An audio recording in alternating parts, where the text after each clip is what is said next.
Good morning. I'm Chris Saslow, the Associate Director for Patient Care Services here at Gulf Coast Veterans Healthcare System. I'd like to start out today's blog by welcoming the new staff that came on board during pay period 18. At Gulf Coast and across the Gulf Coast Healthcare System, nursing alone brought on 12 new staff members, being hired and brought on board for various areas such as inpatient as well as the outpatient arena.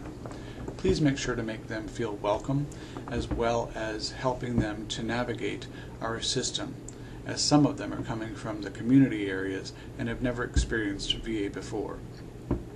I'd also like to point out that year to date, nursing service has brought on 95 employees to our service to help augment and offset some of the losses that we've experienced this past year as well.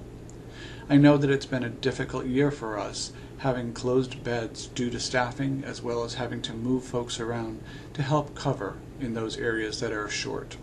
I want you to know how much I greatly appreciate all that you have all done to help make sure that our veterans continue to receive the best, the safest, and the most effective health care that we can provide.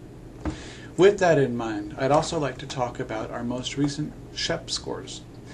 The patient satisfaction scores are often something that continue to challenge facilities, not only because they are a retrospective review, but they also may not necessarily reflect all that we can do to provide the best care possible for our veterans.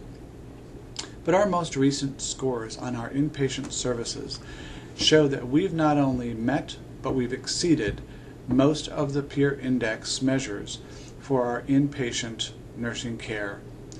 We also have looked at all the other values related to that and have identified that those measures as well have met or exceeded the measures established. A big kudos to all of you that take care of our patients across the Gulf Coast on the inpatient services, as well as those who provide our outpatient care. Sept scores are only one measure of our success, but it clearly indicates that our nurses step up to the plate on a regular basis to do what's right for our veterans.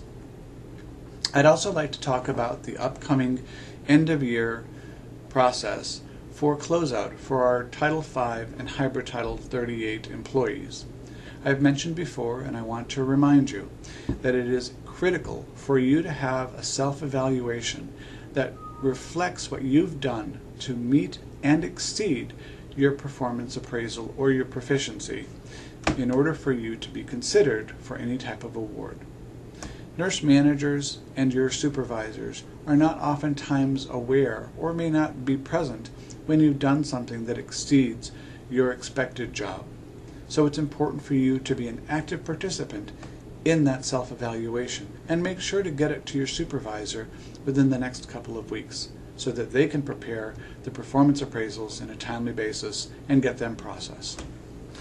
To our registered nurses in the organization, I would remind you as well that as on your anniversary dates, it is critical to make sure that your proficiency has been submitted and reviewed by your nurse manager, signed off by their supervisor, and been submitted for consideration, whether it be for an award or for promotion.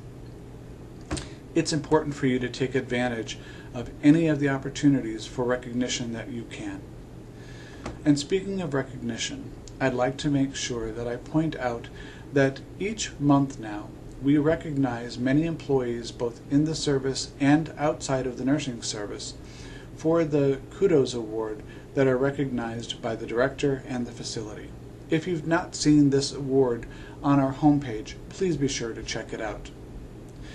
I'd like to stop there and remind staff that if you have questions or if you have issues that are important to you that you would like discussed on this video blog, to please send me an email so that we can make sure we address your questions either on the video itself or via email. Thanks very much and have a great day.